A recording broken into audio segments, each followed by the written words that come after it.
Welcome to Top 3 Legal Issues for Tech Businesses and Why Paying Attention Makes So Much Sense. My name is Susan Burns, CEO of Small Business Legal School, and I am absolutely delighted to have with me today Kevin Coyne, who is the CEO and founder of Tech Ranch. He's trained over 5,500 entrepreneurs and helped start over 570 startups. That's amazing. Kevin has also led many multicultural teams in 6 different countries, and he is going to bring that experience to this webinar, and we hope to help you learn many wonderful things about starting your business, doing it right, and staying on the straight and narrow, keeping out of legal trouble. Kevin also has been founder, CEO, CTO, and VP of Professional Services over 7 startups. So Kevin is going to tell us about Tech Ranch, and welcome, Kevin. It's such a delight to be here with you. Yeah, it's my honor to be here with you as well, Susan. Thank you for the opportunity. It's exciting to be a part of the startup process. It's exciting to actually get to be on the entrepreneurial journey with so many different entrepreneurs. And so, it's my hope that today in this webinar that we can actually help as many entrepreneurs as possible get to the next level of their business. That's essentially what Tech Ranch is all about. We're a type of incubator. We call ourselves an entrepreneur development organization. I founded it several years ago. I've been on this part of my career for the last 12 years of working with entrepreneurs. I've been an entrepreneur for about 21 years now. But the key thing about Tech Ranch is, we believe that the entrepreneur doesn't have enough advocates for him or her. And so instead of focusing on the startup, we typically focus on helping entrepreneurs be successful. Even if the startup might fail, the key difference about that is a lot of people won't give you the time of day until your startup is investable. We actually want to engage with the entrepreneur to help him or her actually be successful. The second thing is we are building global bridges. You'll hear about our work around the world, and the idea is that 21 years ago, my first customer actually happened to be in Mexico, even though I was an Austin entrepreneur. The idea behind this is how can we actually help entrepreneurs connect to early adopters that'll take a chance in them early in the process versus early, like when their product might, it works, but it might not be ready for just general prime time. So you have to find the right kind of early adopters to engage in the product. That's the whole purpose of our global bridges. And the third is we're all about social impact and helping entrepreneurs that are really setting out to change the world, support them through that process. And like Susan said, we've been involved. I've had the honor of getting to be on this journey with 5,500 different entrepreneurs. Pretty exciting process, and happy to be here with you today. Thanks, Kevin. That's great. So happy to have you here. And, it's nice that we have the same focus on helping the entrepreneur, and it's just really a delight to be working with you. So you talked about some of these points you made already. I like the graphics that go with it. So do you mind just walking through those again? Yeah, so this first idea is, we really like this idea of engaging with the entrepreneur. That's the first step. And in fact, there are 4 things that there are a lot of people who will teach general business mechanics, but they don't really help the entrepreneur get in touch with his or her passion. And why is that important? The idea is that that the most resilient entrepreneurs, the ones that are ready for the, trying to figure out how do I pay payroll on Friday morning when I've got Thursday night, difficulties, are the ones that are actually working in their passion area, right? So the first thing is getting lined up around the motivations of the entrepreneur and helping him or her actually be successful in creating finding a calling that actually is meaningful for what they're up to, not just building a business.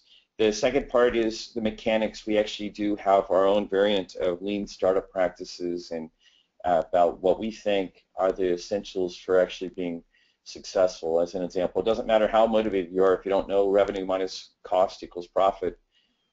There can be some sense of failure about that. The third area of TechBranch is really focusing in on the culture. You know, one of the strengths of the United States historically has been, if I was a farmer, I'd help you as a farmer build your barn, you'd help me build my barn. We bring that to our community, and that's part of the strength of what happens with us. And then the fourth area is the structures so that entrepreneurs can be successful. As an example, there's a number of entrepreneurs that we've helped be successful in getting them connected to the right opportunities in China and in Mexico and in Chile and other countries around the world. And the idea is just like how to create those structures. That's that first part about focusing on the entrepreneur versus just the startup. And you know, so I started hinting at this idea about building bridges. We call them global bridges. And the idea is that, you know, myself as this entrepreneur years ago, how is it we could actually create I was lucky to have access to the early adopters that took the first chance on my product and my first startup. And the thing that actually I try to give back, and our team does our best to support entrepreneurs through, is opening up the one opportunity or the three opportunities or the first series of opportunities that actually create an opportunity for the entrepreneur to get that first level of traction or to get to the next level, not just focusing on investment funding, but also the right customer mix to really have them be successful. And then, like I said, the third thing here is about social impact. And, you know, it's my belief, my personal commitment to help, you know, we should help the pioneers that are taking on the global challenges of the world. Now, in some communities, that's as simple as just creating jobs. And some communities, it's like, or one of the more exotic startups that we have here at the Tech Ranch is, you know, they come up with a way to do 3D printing of skin for burn victims, as an Wow. example. And you know, that's kind of, you know, that's fairly exotic. But then there's, you know, other people that are actually doing things that, you know, where it's a website that actually helps, you know, people at risk find the right programs so that they can actually, you know, find the funding to actually make it through life. Or one of our individuals is in our present Venture Forth class, which is a boot camp that we take entrepreneurs through, is actually opening up telemedicine for people in India that haven't had access to doctors at all. You can make a strong business while serving customers that you know might have not been served before, and we call it doing well while doing good. Hmm. And then we have all sorts of different businesses. You know, it doesn't. I mean, social impact can look lots of different ways. It could also be having an enlightened way that the entrepreneur is pursuing his or her business can be just as valuable, just as important. Great. And I really love how you support the whole entrepreneur, and I agree with you that that is something that's missing. So how fortunate we are to have Tech Ranch. Where were you 25 years ago, Kevin? Yeah, with it, you know, it's interesting. And well, and part of part of what I want, you know, it's also in setting the context for this webinar, too. You know, one of the things I've learned along the way is finding an attorney that you can trust to help cover you. And so, you know, as I've gotten to know Susan, I've been happy to see that she really cares about the entrepreneur, right? That's the whole thing I've been I've been advocating for years, even before Tech Ranch was called Tech Ranch. And so, Susan, yeah, I'm happy to be here with you because it takes legal insight. Some of the deepest scar tissue that I have was not having the right attorney at my side. So happy to be Yeah. here with you as well. Well, thanks. I always say that legal is a silent partner in a successful business. So here, thanks for that segue, Kevin, and the compliments. I appreciate it. But this is a little bit about me, and I'm waving at you. You can't see me. I am the founder, and finally, I'm a happy CEO because I love small business legal school. I think it's the greatest thing since sliced bread, and maybe even better because it's gluten-free. I um, I am bringing my 30 years of experience to bear, and I've had experiencing experience as a lawyer representing Fortune 100s, and I've also represented the very smallest one single owner companies. And I love working with small businesses. I think that any business worth building is definitely one worth protecting. And I take any chance I can to speak about supporting small businesses and bringing legal knowledge to help keep you on the straight and narrow, to help support your path to success. One of the things I noticed is that so many people, as Kevin just mentioned, have negative experience and they think of legal as this big onerous thing. It's expensive and they don't want to think about it. They don't want to look at it. It really truly can help your bottom line. And the reason I started Small Business Legal School is because over my 30 years of practicing, I became so tired of seeing successful, smart, hardworking business owners come into my office with a several $1,000 problem, like a $10,000 problem that could have been easily avoided with $1,500 investment up front.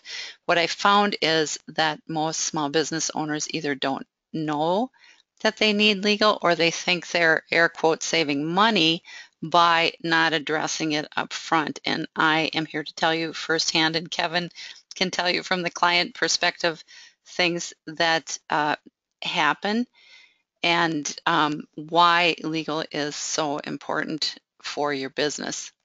Exactly, and that's one of the things. And as Susan and I have gotten to know each other better, the whole key thing. Well, I have actually a number of horror stories myself where I thought, I actually got to some measure of financial success fairly early on in my startup career, but the difficulty was I actually didn't know anything about legal, and I couldn't differentiate between an attorney that would work for large corporations and an attorney that really had the back of the startup entrepreneur or the small to medium-sized business entrepreneur, right? And there's such a distinction between the person that, is used to the attorney who's used to billing, the large organization 40 to 50 hours for some issue versus what, entrepreneurs on the street can actually afford, right? It's just, that's some of the scariest parts, especially for the things that we'll be talking about. So that's one of the great things about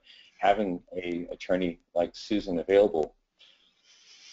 Thanks. And that also is one of the reasons I started Small Business Legal School, not to replace having an individual attorney, but to help you be successful, be distinguishing when you work with an attorney. So Small Business Legal School is for small business owners, and the idea is to empower you to boost your bottom line by staying on the right side of legal. Um, you really do make much better business decisions if you're legally savvy, if you can consider the whole picture. And my whole goal is to break it down and make it understandable. I want you to go into your lawyer's office with an outline of things that you already know and things that you've thought through. And we do that through 10 weekly live webinars with live Q&A and handbooks to guide you through every step of the way. And it's phenomenal, really. And I actually can't take all the credit for it, because the great entrepreneurs that I am able to work with in Small Business Legal School ask a lot of great questions, so that expands what I offer, and they really help guide the ship. And so like Kevin, I think we're both here to serve entrepreneurs because we believe in it so strongly. So today we're going to cover three critical areas: contracts, intellectual property, and working with a lawyer. And Kevin alluded to a couple of those things already. So one of the things that you want in your contracts, which is, it's so important to get them in writing. And Kevin has tons of experience in that area, and he can give you some real life stories that are much better coming from him than me as a lawyer lecturing you on what can happen. Yeah, in fact, in this context of the on contracts, as Susan and I were getting to know each other better, I told her the story about my first couple of deals, my first one, even though there wasn't a piece of paper, there's no contract, it actually went well. And so when I signed up for my second one, signed my second major customer on, I thought, oh, this is great. No worries. I'm used to kind of doing business as we do here in Texas, as my grandfather taught me. You stand on your 2 feet and you shake a man's hand and you have an agreement. A lot of the in that second deal, there is a couple different things that went wrong, I learned kind of the hard way about some of the difficulties that went through the contracting process. And so that's why, and then in the deal after that, the story that I've started talking about where I spent way too much money with an attorney, where there was like a contract that was handwritten and all that sort of stuff, or the contract that was written just for my company, and was a little bit too much from the standpoint of how expensive it was. The key thing is having that I got really burned bad about, that was, on contracting, how is it that you can move quickly but actually have some agreement that you're building with the other party. A lot of times, as an entrepreneur, I know especially in my case, I was so excited that the customer said yes, that instead of taking some time out to really write everything down, I just sort of said, okay, let's get started. And that ended up burning me a number of times, where, things not being written down actually were fairly problematic. One of the things, like if we go to the next slide, one of the things that that's interesting about how we contract with service providers, or like all these different types of agreements, is even just knowing to start with something simple after the agreement has been struck, that like with a memorandum of understanding, just saying, hey, what you and I are working on, this is what we say we're going to actually do. And the idea is, it's not a question of trust. It's not that we don't trust each other. It's that we're just going to figure out what is it that we actually need to do to even get some agreement between the two of us about what we're agreeing to, and especially on something fairly intricate, like some of the contracts, the software development contracts that we did with my first startup.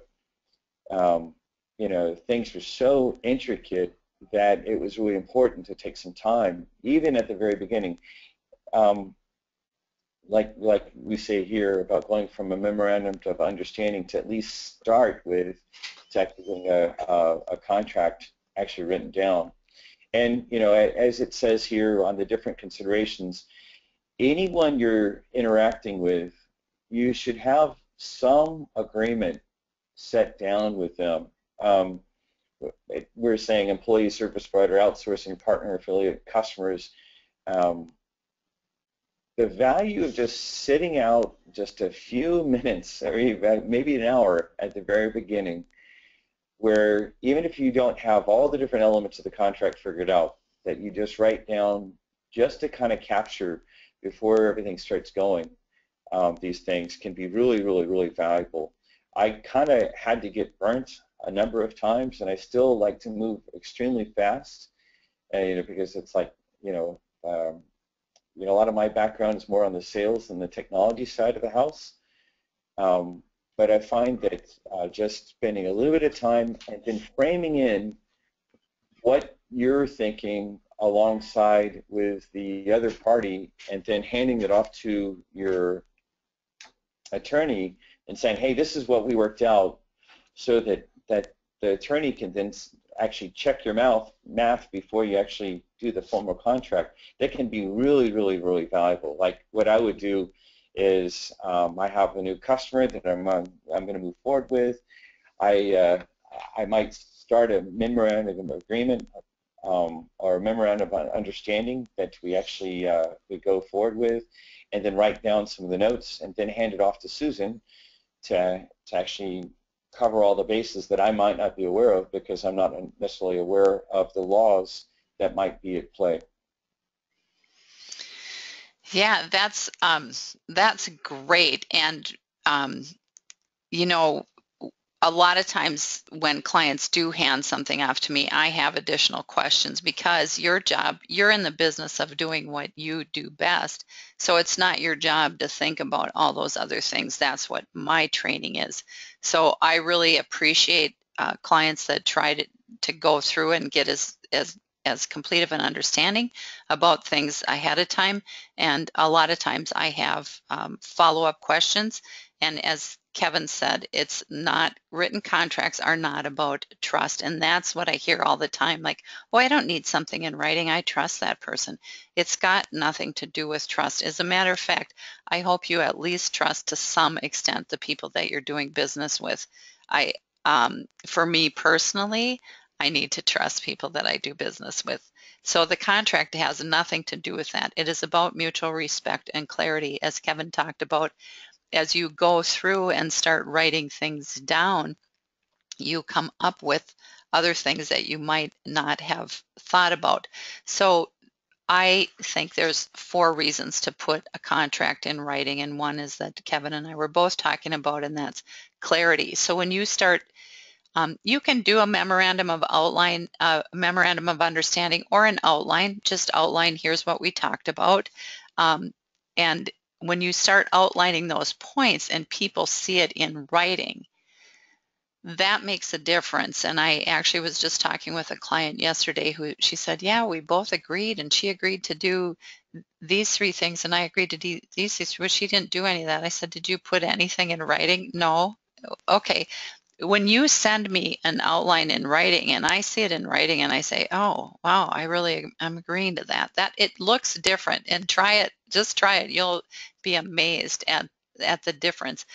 And sometimes people don't want to put something in writing because they're afraid to rock the boat. And I think that that should be like a heads up for you. That's a danger, danger signal, either because you're entering into something that isn't good for you, or maybe there's something about the relationship that just needs to change.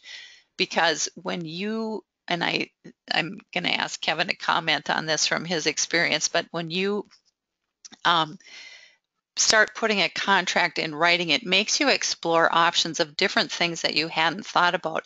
And that helps you build solid relationships, because before you're working together and before you're in the heat of the moment and you're on deadline and those kinds of things, you really have an understanding of what you're working on. What do you think about that, Kevin? Yeah, What do you see? and it can be really simple. I do know that there are times that, especially in some of the work that I've done in all the different countries. I mean, I've started businesses in Mexico and in Chile and in the United States, right? And sometimes trying to formalize things can be misperceived, whether it's here in Texas or in the business I did in Mexico. Texas and Mexico both have very strong relationship cultures. Mm-hmm. Chile has a very strong relationship culture, and sometimes when like I have an uncle here in Texas. Let me speak about him.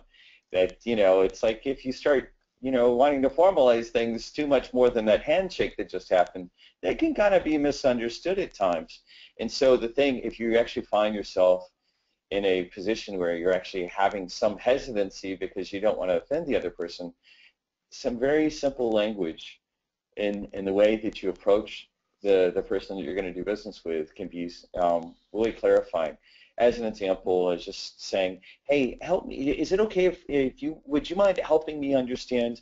Could we go ahead and write all this stuff down? Just ask the question. Don't, you don't have to tell the other person, we're going to write all this down, but instead ask the question, hey, help me understand. Is it okay if we actually do the following thing? Is it okay if we just put some of these things down? I just want to make sure that I'm able to keep my commitment back and forth with you. And in the 3 cultures that I just mentioned, doing business in the U.S., Mexico, and Chile, and like I said, I've had customers all around the world, probably in 30 different countries around the world over the course of my career.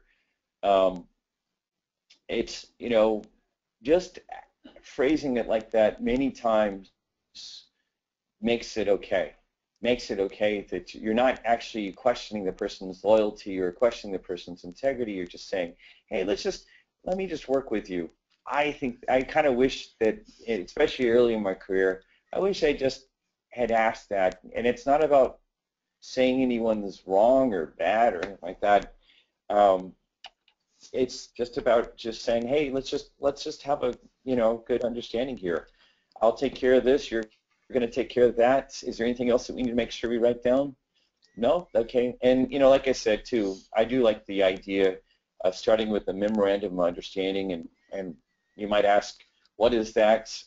That's just like Susan mentioned, can just be an outline that just has some basic points. Okay, Kevin's responsible for this, Susan's responsible for this, and Jamie is responsible for the following thing, and some language around that.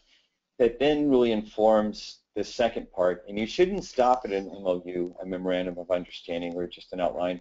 You want to go ahead and take that next step of getting to some measure of contract.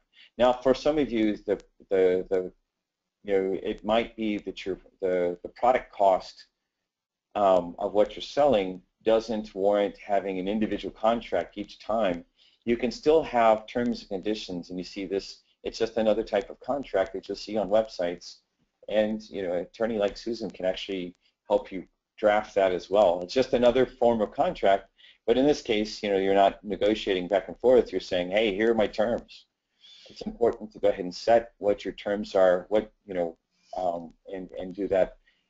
And I think that it just clarifies things so much more, so that the risk that you're taking gets minimized. The risk is still there, but it's at least minimized. Excellent. I agree 100% with everything you just said. And I like the point that you brought up about your uncle who gets a little edgy, and that's a great way to approach it.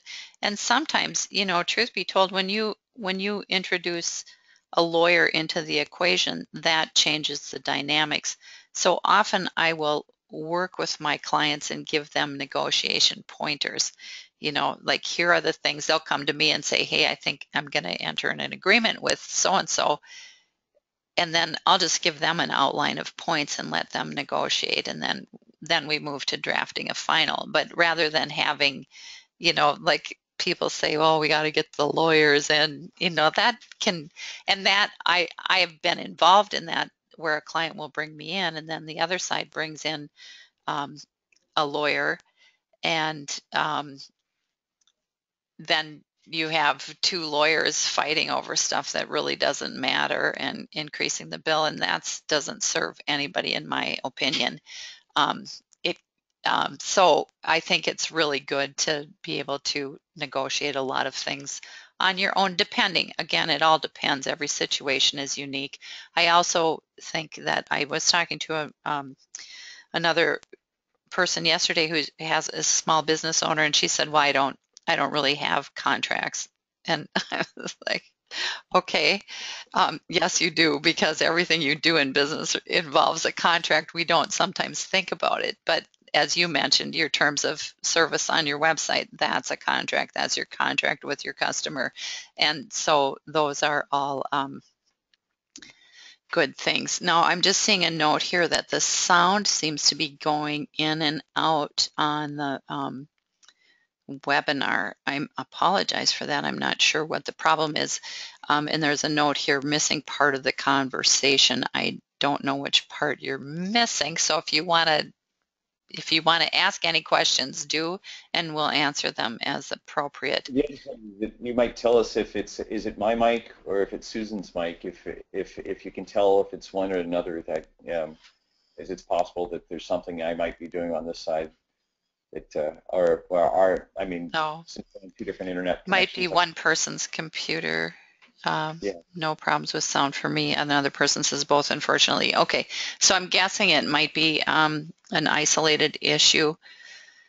So we'll keep going. Memory, the contract serves as a written record of your agreement, and I'm going to tell you a story on myself about, well, it doesn't actually have to do with memory, but I've seen it over and over again in my practice, where people would come in and say, no, we agreed on this, and the other person says, no, this is what we agreed on. And they end up in a fight. So one of the things you use your contracts for is to minimize your risk and to prevent litigation. So you want to, Yeah, when you get that especially if it's clarity, you really, as Kevin mentioned earlier, you really minimize your risk. Go ahead, Kevin.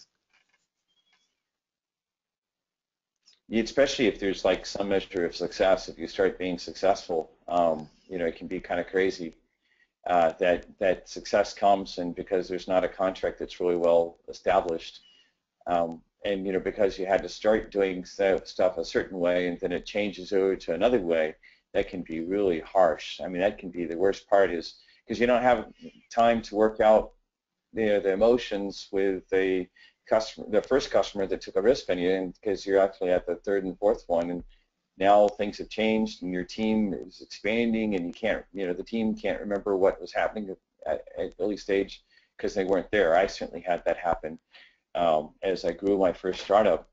That one of my account managers didn't realize that I made some special exceptions for the first customer because they took a big risk on me in my first startup. So yeah, something like that can be that simple.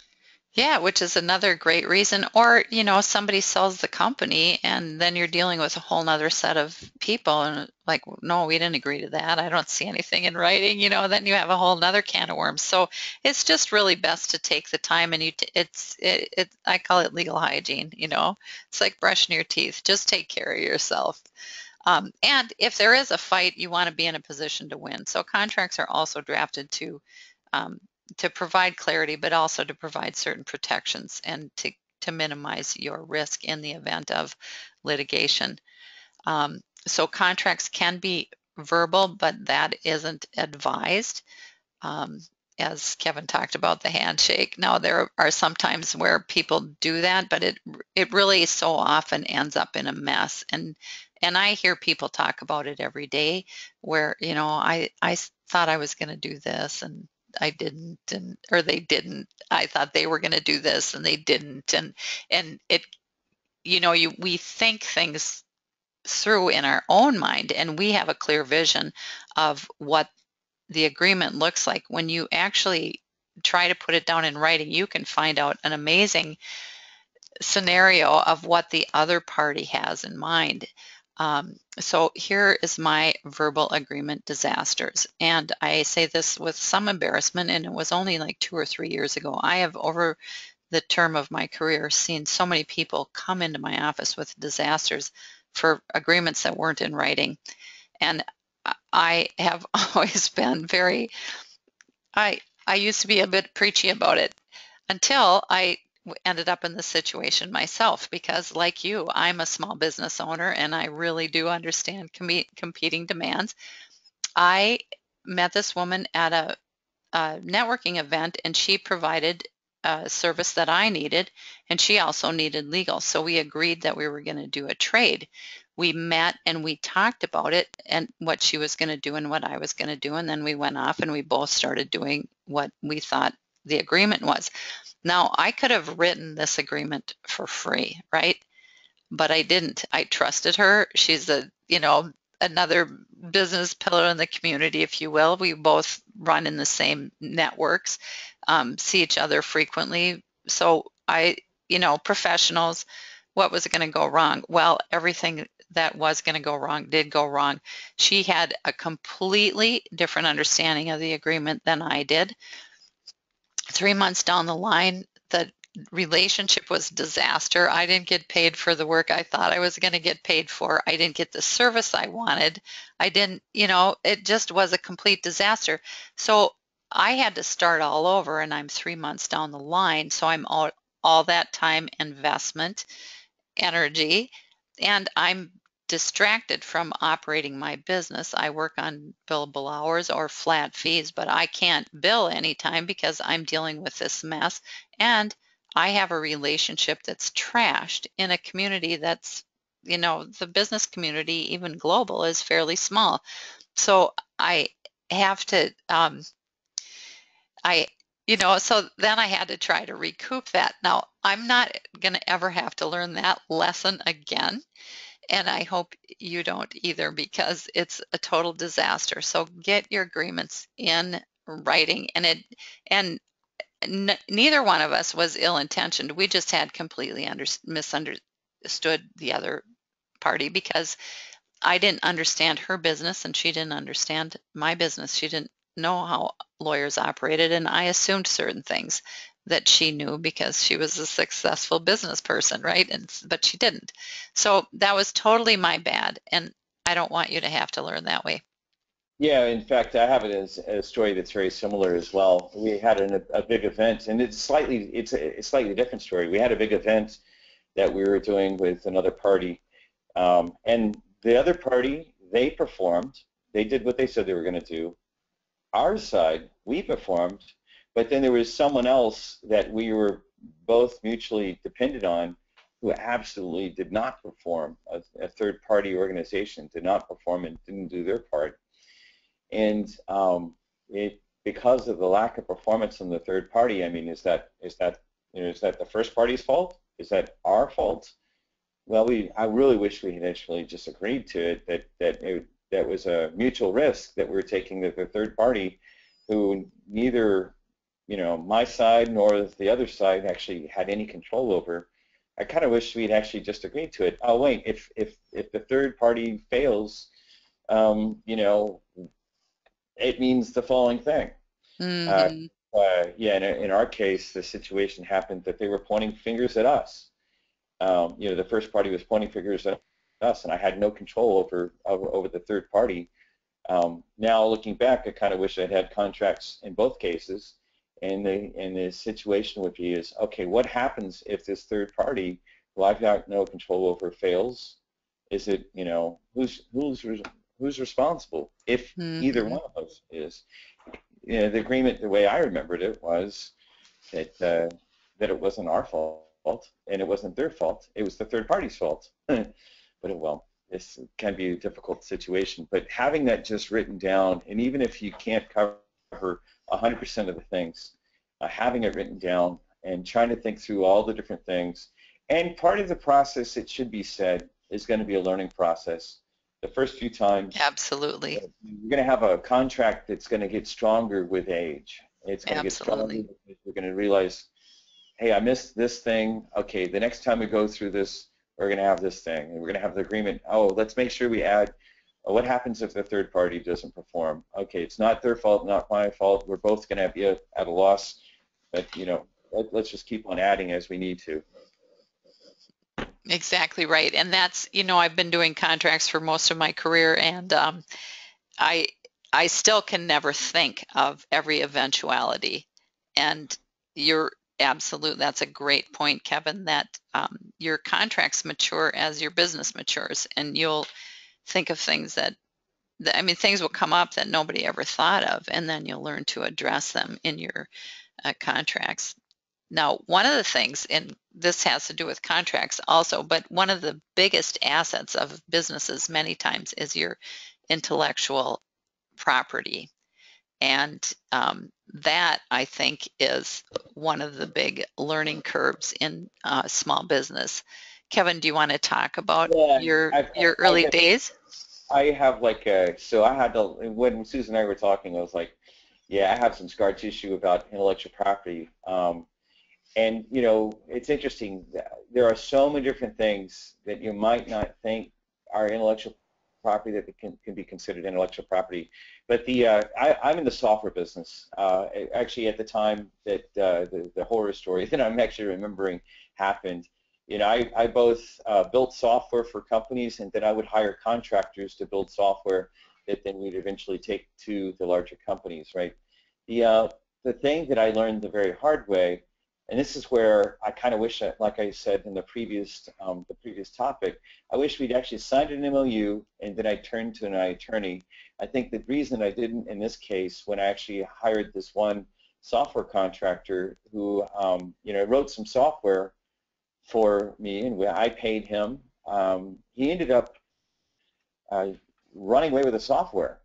And he got away with it because I didn't realize that when someone writes a piece of software, if if that person doesn't explicitly assign a copyright over, even if you pay them for the software, doesn't necessarily mean that you own it. And that was and this could be true for anything written. And Susan will go through and actually talk about the four different types of intellectual property. But the main thing about this is totally getting blindsided. Wayne, I paid that guy for building out this stuff. I should own it, right? I mean, that's what it makes sense because, if you build something in the real world, if you build like a chair or builds a wall, it's like as soon as it's handed over, as soon as it's paid for, it's pretty much owned by the person who the physical good was bought by.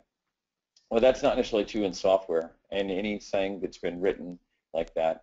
I learned that the hard way in this early case when where one of our customers paid us to build some software, and then essentially one of my contractors tried to go behind my back to stealing a copy of the software and to go do business with them. You have to understand this on both sides. It's from the standpoint of this notion that you can have ownership, and you also can have, like I might own a piece of software, but I can give you what's called a license. And we'll get Susan to actually go into the legal side of this since she's the attorney and I'm just a guy with some scar tissue. But yeah, I was going to say I can't really give a legal opinion. I can tell you it was really painful when I went to my attorney to say, hey, Wayne, this guy's stealing from me. He actually took some of my software that I paid him, and I showed how I'd spent tens of thousands of dollars. And my attorney said, hey, he actually owns it because you never had a piece of paper. I mean, even though you were giving him money, you never had a piece of paper that said that he was transferring the copyright back to you. The third thing I wanted to say was this idea of open source. If you're in the software business, or if you're going to have someone build some software for you, you have to be aware that there is some really powerful things about using open source software. There's lots of different open source software out there. For one of my last businesses before I started the Tech Ranch, a company called commitmentmanagement.com, we actually had 17 different pieces of open source software in our product. And the thing about it is when you download and use open source software, and some of you have heard of Linux as an example. Linux is open source software. There's many different types of software. There's some of you have blogs that are made on the, or you have a website that's built on WordPress. WordPress is open source software. You need to be aware, you don't have to be an expert at this, but you need to be aware that that software is licensed to you. And there's always, with open source software, there's an agreement about how that license is being extended to you. Now, a lot of the licenses out there allow for the idea that you can just use the software. You give them attribution. You say that hey, thank you to the guys at Apache for letting me use their web browser or their web server, whatever it might be. But you don't necessarily have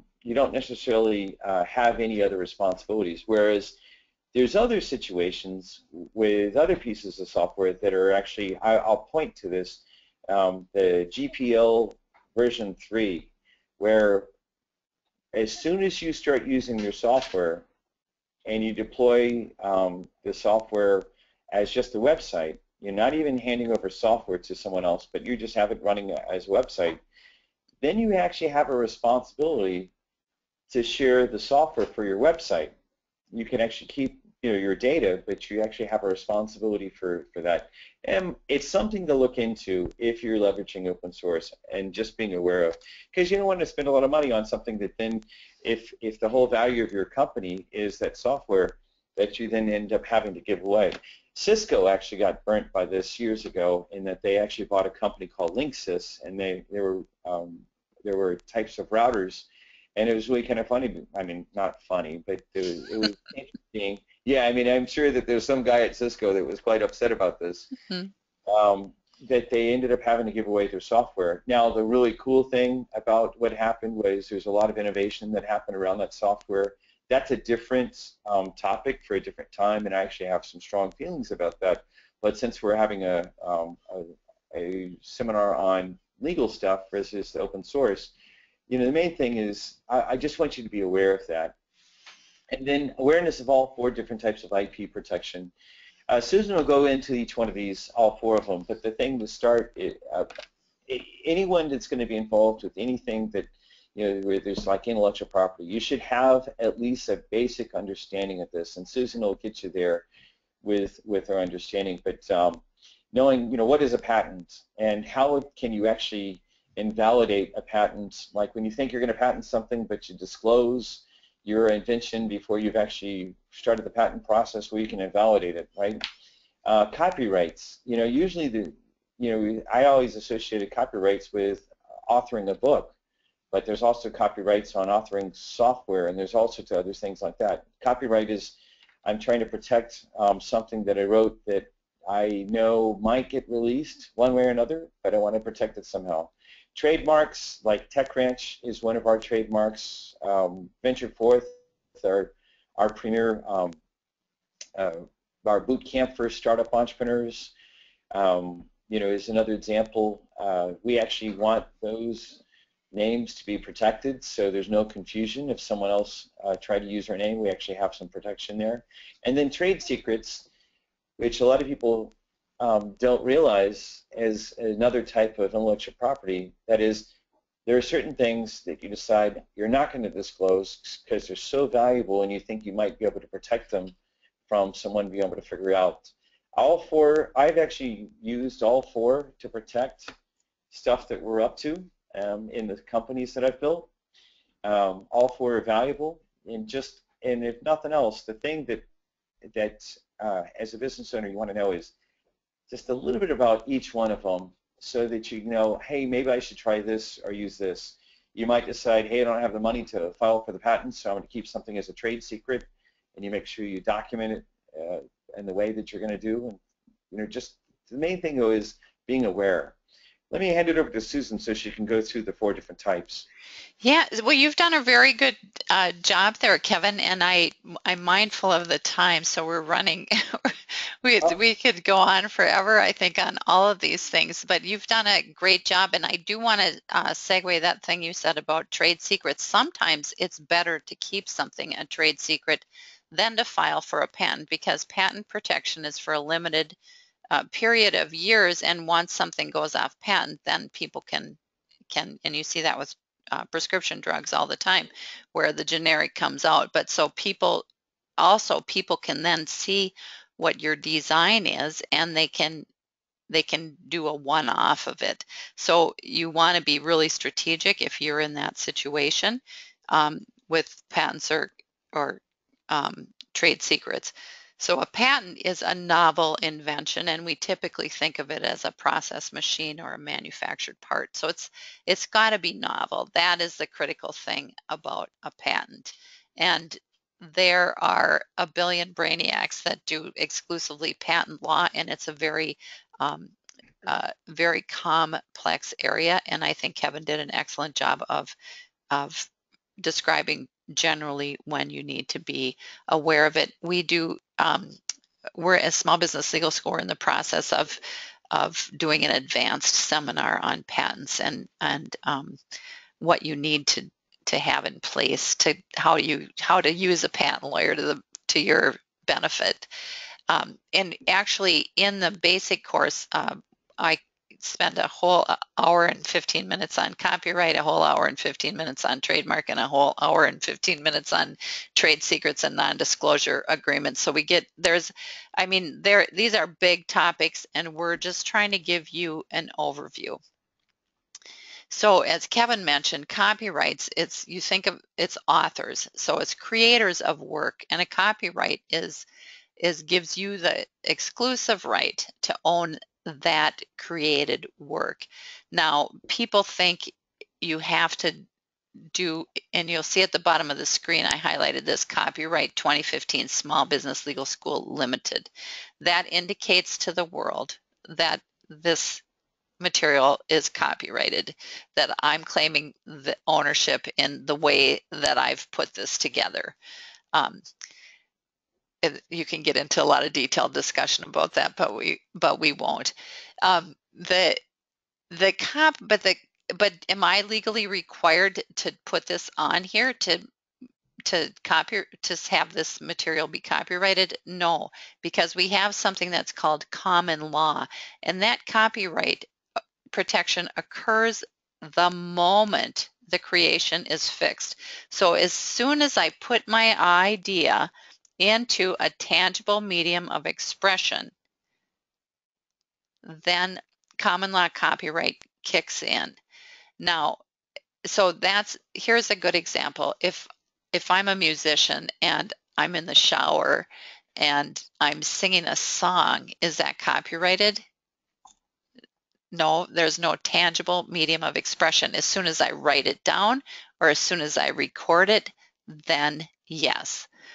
Um, but you can't, a free floating idea can't be copyrighted. So a lot of people think, hey, that was my idea. Well, fine, but you can't copyright. You, no intellectual property protection exists for a free floating idea. So, and that includes talking about it. So be careful. If you have something you want to protect, you need to use caution.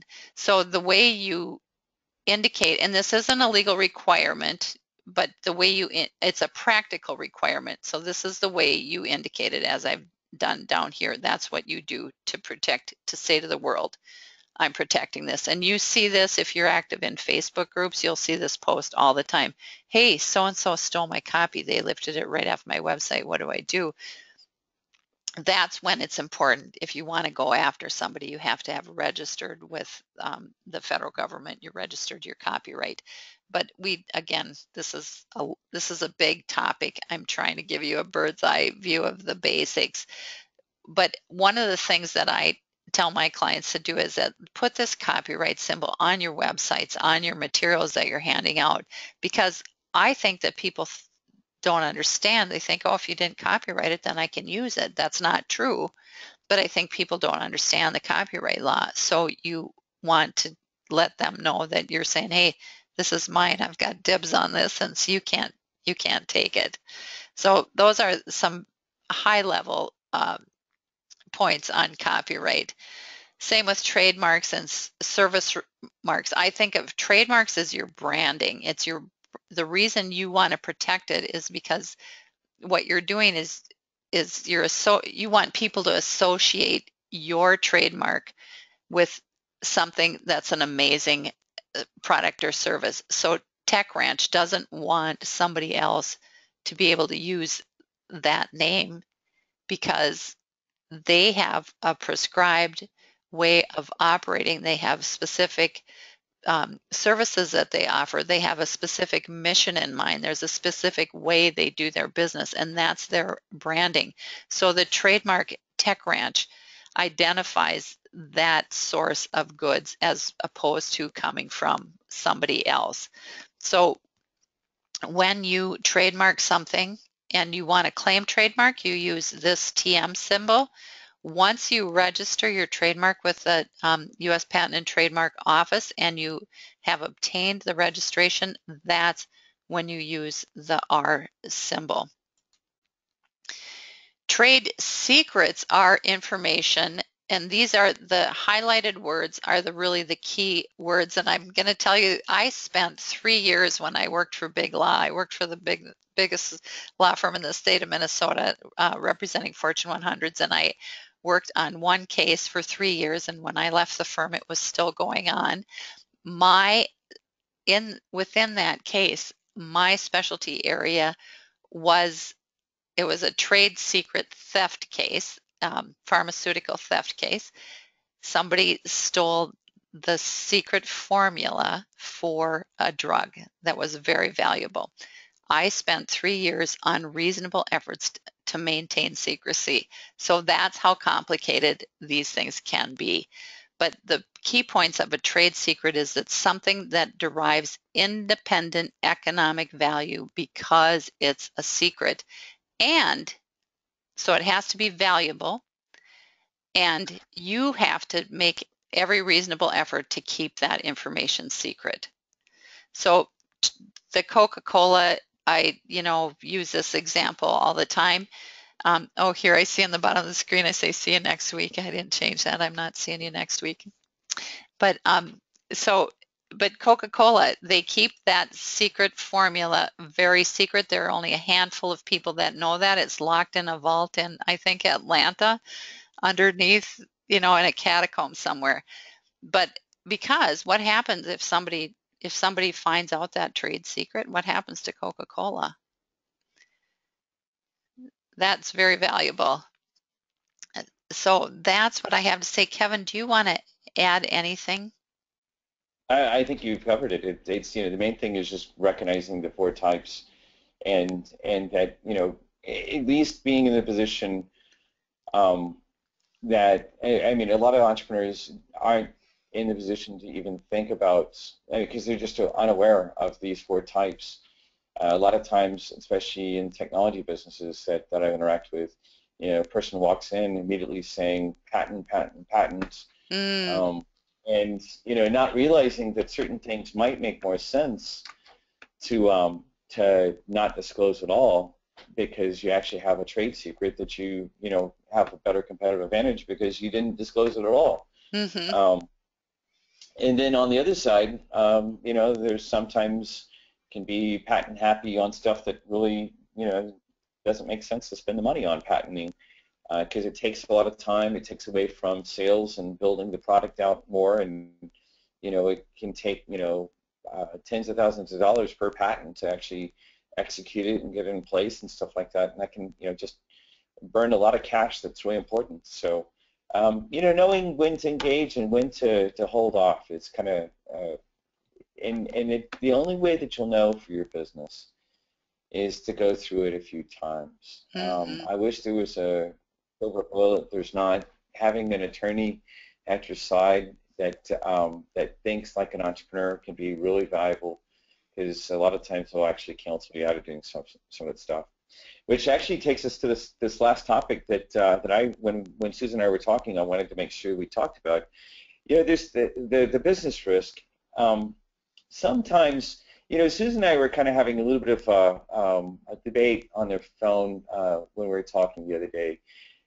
I kind of wish that, so I told you the first time I did business with my first customer, everything was fine, and I just, I was tickled pink by what happened. The second time, I ended up getting burnt, and so the third time, on my third customer, I went overboard, and I hired a firm that spent a lot of money and a lot of time on trying to figure out every little issue on a contract. And I actually posed that this idea of that there are business risk that, I mean, legal risk is one type of business risk, but there are all sorts of different other types of business risk. Like one business risk is you run out of cash. Even though you have cash coming in, you run out of cash of what's available to you right now because you're spending a lot of money on a lot of different things. And sometimes as entrepreneurs, we hold off on doing what our attorneys are asking us to do because we're just like, hey, that's going to cost another $5,000. I just can't do it. I just can't do it. I want to say that, at least from my perspective, there are times that, as entrepreneurs, we take on business risk and, legal risk being one of the types, and we say, hey, we're not going to try to cover everything. Like as an example on the previous topic, maybe there's a couple things that we really want to patent, but we just don't have the money for it. And we accept that risk. The idea is knowing the right time, and you won't know for sure. There's no silver bullet on this, but there is certain things that you can do to get more sophisticated. Finding the right advisor, and then having the right attorney, and actually having an attorney who's not just trying to patent everything or cover every little issue, realizing that there are, risks that you're going to take on because it actually might save you money in certain ways. Um, this last bullet, in fact, is really what I'm trying to get at about you don't always have to have everything perfectly covered. You do need to make sure that the things that could have like a big detriment on your business or that could possibly kill your business, that you actually have coverage on those things. And I definitely would suit up and make sure that the right contracts and IP protection are in place. The other thing that I'll say is I kind of wish earlier on that I had started putting greater value on just the chemistry with an attorney. This is true for any of the professionals that you're going to engage, whether it's an accountant or an attorney or anyone else. I think there should be a certain chemistry between the entrepreneur and the attorney. And what I mean by chemistry is, you don't have to want to go out having lunch and drinking with them or something like that, but at least that you need to find someone who speaks your language. And what I mean by that is that you feel comfortable with, because in my case, early on, I just thought, well, I need to go protect myself, and I hired the biggest firm, actually one of the biggest firms in Austin at the time, and it ended up being a mistake because I felt many times the attorney I was working with wasn't listening to me, and was just like, and then one of the other attorneys that worked with this first attorney in the large firm just seemed like all that that person wanted was to bill, bill, bill, bill, bill. And I'm like, hey, wait, hold on. You should find someone that actually that you feel some level of kinship with. You don't have to be best buddies, and I would suggest not going with the person that you just have like a best buddy relationship with. But there should be some measure of, um, like I would test the attorney by actually asking a few questions. Let me get Susan's perspective on this. So no, I think you're exactly right, and I think one of the dangers is that a lot of attorneys know the law really well, but they don't have a good business perspective. And I think it's critically important, especially for small businesses. Big law working with big businesses. Okay, they speak the same language. They swim in the same pond, and they, you know, uh, you can bill a large firm, a large company a lot of money. That doesn't translate to a small business. And so I think a lot of lawyers may be really technically good with the law, and I don't think they're ill-intentioned, but I think their perspective is that's how they know how to practice law. So I think Kevin's exactly right. I encourage everybody to interview 2 or 3 attorneys, have a couple in your back pocket, even if you don't need them, that you know that you establish a relationship, because you are the CEO of your business and you have to step into that role to be also the CEO of your destiny. And that means you're the boss. Intimidation happens a lot with attorneys. I hear that, well, your attorneys are so intimidating, and people say that to me, oh, you're so intimidating. No, I'm not really. I can be forceful about an opinion, definitely, especially if I think one of my clients is at a huge risk. I'm a huge mother bear. Um, and very protective, but so I can definitely be forceful, but it's always the client's decision, and I make that clear. Like, here are the risks. This is what I see as a possibility. And it's always up to the client. And so it's up to you as the client to be the CEO, step in that role, make your attorney work for you. You're the decider. So you're the one who is in charge of that relationship. And it gets difficult when you know nothing, as Kevin was talking about in his first experience when he hired Big Law to help him. And good for you, Kevin. That was the right thing to do, to get a lawyer, but it's hard to be then pummeled with fees when you don't have the business basis to really cover that, or it Yeah, eats into a and huge chunk of your profits. That's tough. one of the things to do about that is like I do suggest to everyone that's listening that if you don't have a relationship with an attorney, go ahead and do that, like Susan was mentioning, but also find an advisor. Find someone that's got a little bit more scar tissue than yourself. That's certainly one of the things that we actually try to prize ourselves on helping Smart. build advisorial relationships around an entrepreneur, whether they're with someone from Tech Ranch or someone that's just in the community. Find an advisor that's been in a similar field to what you're up to, because they can actually help, donate some, that's what you say it around the Tech Ranch, donate some scar tissue to you so you don't have to be wise about it versus learning the hard way, as I did, as an example. I mean, I spent $20,000 on the situation that we're talking about, and Wow. that's really painful to look back at. But I was so scared. I was so scared because I'd gotten burnt, just a little bit burnt the second time, that I ended up getting burnt, this other time. I wish I'd found the right advisor at the time, just to actually have someone say, "Hey, wait, hold on. Hmm. You can do it with this simple little way."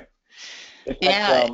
Oh, go ahead. I was going to just say, I was going to segue into it. And if you want some of that savvy advice, here's how to connect with Tech Ranch. And yeah, in fact, the name of the business is Tech Ranch. We do have a series of programs And a lot of times people say, hey, I'm not a technology entrepreneur. Can I take one of your programs? And our doors are open. My personal experience is I built 7 different startups, um, you know, uh, from zero to $500,000 of revenue. 2 of them I took to $1 million with revenue. I typically am the kind of guy that gets other people involved. But our programs are set up to help you across the whole entrepreneurial journey, starting with our campfire program. If you're here in Austin, Venture Start you can take online, or you can come in person for the first stage of of thinking about getting the venture off the ground. Venture Forth is for those of y'all that are actually want a boot camp that you can either take virtually, or you can actually come to Austin for, and then every once in a while we'll actually have what we call the Venture Forth Intensive, where we do 3 days of intensive in a row for those of you that might want to come into Austin. But we've had entrepreneurs all across the Americas take our courses virtually on the Venture Forth class, and then the Venture Start class is actually online. You can read all about it. Don't have to be a technology entrepreneur to take advantage of our programs, and they're there. And we'd be happy to have anyone that's on this program with us, just because my commitment is to supporting entrepreneurs, and the Tech Ranch commitment is to doing the same. Love to have you guys involved. A lot of times what we can actually do is help save, like I said earlier, some of the scar tissue that you shouldn't have to get, because myself and my business partners and my staff have been there and actually had to go through those experiences, so we can take a lot of the sting out of it for you. Great. And you can also join their mailing list, which I did, Kevin, and you get some great information too, just being on the mailing list. Yeah, And being on the same mailing with, list, and oh, go ahead. exactly, yes. And we have a network if you're interested in just kind of learning from distance and without any kind of payment commitment. Certainly let us know. You can send us an email at info@techbranchaustin.com, and we'll happily put you on that list. And then as we build out our network around the world, you can tie into that, and there's actually no charge for the first, for getting involved in the network of entrepreneurs that we're building. Great.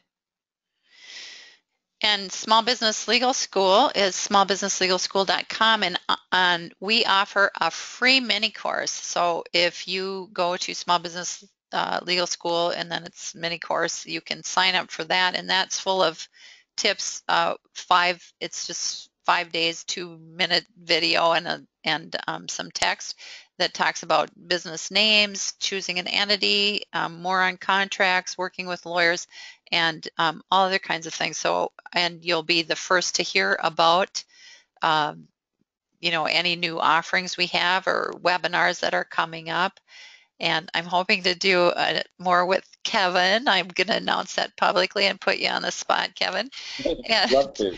and also, Small Business Legal School is underway right now, but one of the things, if you sign up for Small Business Legal School, you can repeat it anytime, the basic course, anytime that it's offered. So right now, I haven't changed the price yet. The price is going to go up, and I'm arguing with my team about what the price point should be. But right now, it's at $797. So we're starting week 4 on Friday. If you want in at this price, I would love to have you, and I can help get you up to speed, but I'm offering it again starting in October, so you can also learn. We'll be repeating the same foundational courses, so take a look. Love to have your questions, so send an email. Same as Kevin, I'm here to support you, and really love questions. Tweet your legal questions at Susan Burns Legal, and Kevin and I will both stay on for a bit. I know we're a little over time, but we're here to support you. So if you have questions, type them in and let's hear what they are.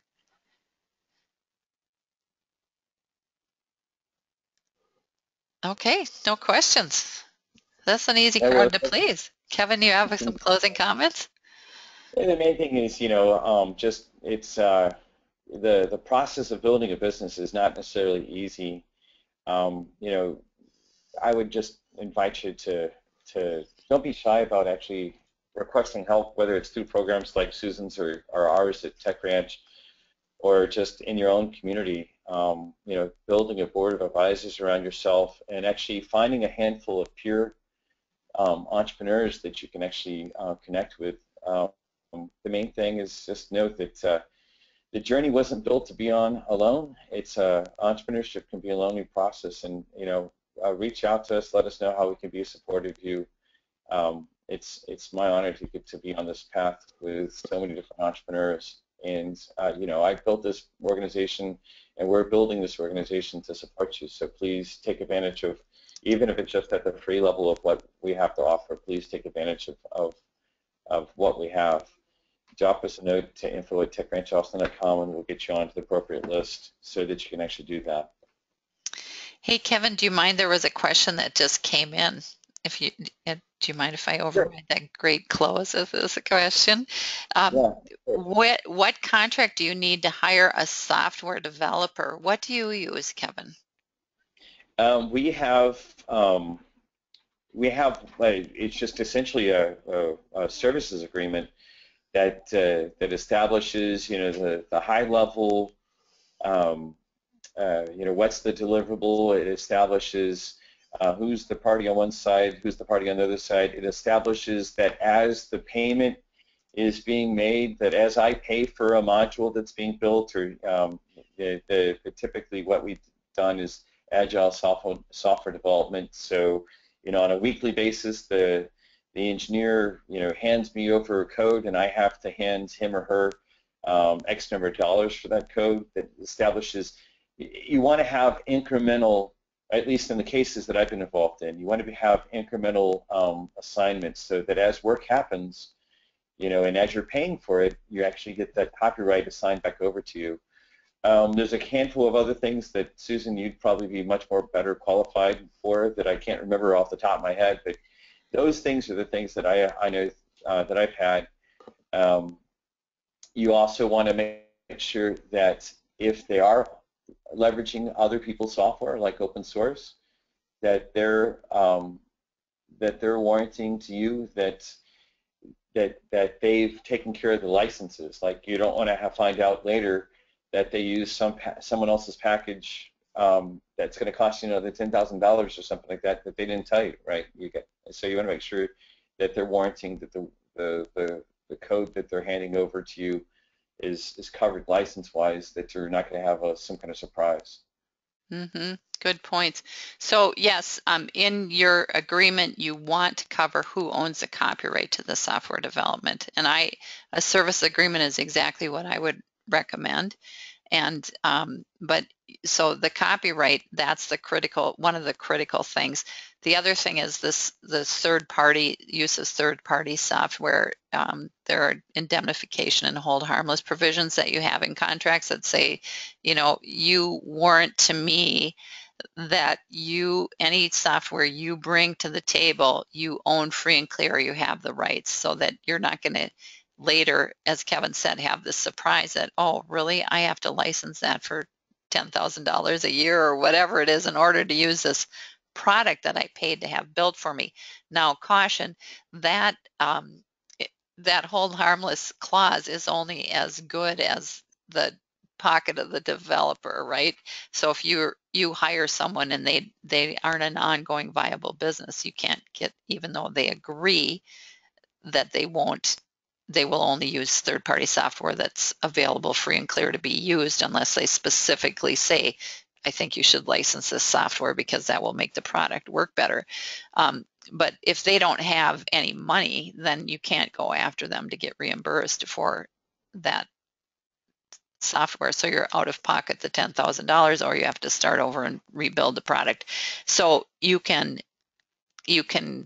put a billion things in your contract, but I always advise clients to be practical about it, because if you have you can have provisions in there, and they can be legally enforced, but the end of the day, you're not going to get any cash back out of it. Then, you know, it's a little penny wise and pound foolish. to be spending a lot of legal fees and negotiation time back and forth over something like that. Wow, a lot of great questions here. This is good. Um, Asking for your clients for NDAs is a standard practice to protect both parties. I think I would want a little more detail about that question. Depends on the industry you're in and who your clients are and how you work with them. I normally in a service agreement will have a confidentiality provision so that both parties agree not to use the confidential information of each other. If you're using a trade secret, I would be super, super, super careful about who I let have any of that information. A lot of times you want to, divvy it up so that no one person has access to the entire formula. Unless you have that person really under lock and key, I would really caution using an independent contractor for something like that myself. But Kevin, what's your perspective on that? There's a lot of situations that, if you have figured out some special process on stuff, you really should try to keep it as tight of a black box as possible to another party, even if you trust the party, because inadvertently they can actually accidentally disclose something just because of some random fluke of fate, right? It's they forget that they lose a computer somehow, and then your IP is on some computer that's being released. There are many situations, at least in startups, technology startups, that you won't be able to get the other party to sign an NDA. A good example is most investors will not sign, especially at the early stage, won't sign NDAs with an entrepreneur that's asking them for money, right? And the reasoning is they're seeing deals all the time, and they're not going to be open to signing. Like in my position, given that both as an investor as well as just in building the tech branch, a lot of times I see information that the entrepreneur wants to share with me about their venture, and we're only charging $850 for a course, and I'm like, wait, I can't, there's no reason for me to have legal exposure. Same thing for an investor. The investor doesn't necessarily want the legal exposure, and by and far, I think most investors are, act with integrity and ethics and trust about keeping things confidential. You can't always believe that, but the worst part, though, is you're not going to be able to talk them into getting an NDA. If it's another organization, like say you're building a software company and you're actually talking to an organization like a Microsoft that has a little bit of a notorious history about going around stuff, then yes, before you expose anything to them, do your best to get an NDA in place. I would check the history of the organization that you're engaging with, and you got to be very careful, because there might be a reason that you don't want to go to them at all. There's been situations where I've avoided organizations that had a notorious history of accidentally invalidating some agreement with an entrepreneur, because they knew that the entrepreneur could be knocked over pretty easily because they don't have that much money. You have to be cognizant of that even if you have that NDA, they might still do some funny stuff because they think that they're the 800-pound gorilla that can get away with it. So you got to be careful.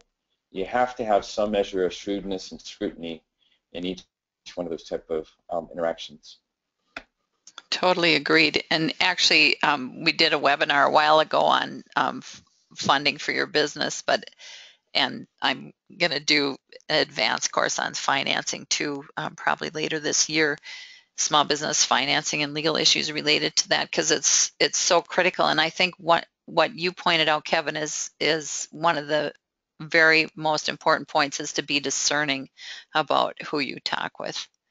in investing. And like you said earlier, sometimes you're so anxious because you got the contract. I think of it like being a, an overgrown puppy dog, like so excited I got this new business that you don't want to rock the boat and get something in writing, or, oh, this investor wants, they're interested in my product. Okay, well, you know what? They're a shark and look out. So I think it's really important, again, to step in. If you are running this business, here's how I'm advising my clients lately to think about it. If you were running this business, your business for somebody else as the CEO, if they asked you to step in, they're going to pay you to be the CEO of this company. How would you conduct a business? You would be a lot more careful. The biggest mistake I see that underlies everything that's a basis, we don't take our businesses that seriously because it's just something we're doing. We might be passionate about it, but we don't seriously think about it like a business. And that's what I'm passionate about, is getting small business owners to really pay attention and to step into that CEO role, because small businesses make the world go round. I mean, where would we be without all these small businesses? So it's just so critical to be discerning. So I'm glad you brought that point up. And going to talk to Kevin at a campfire, that sounds like fun.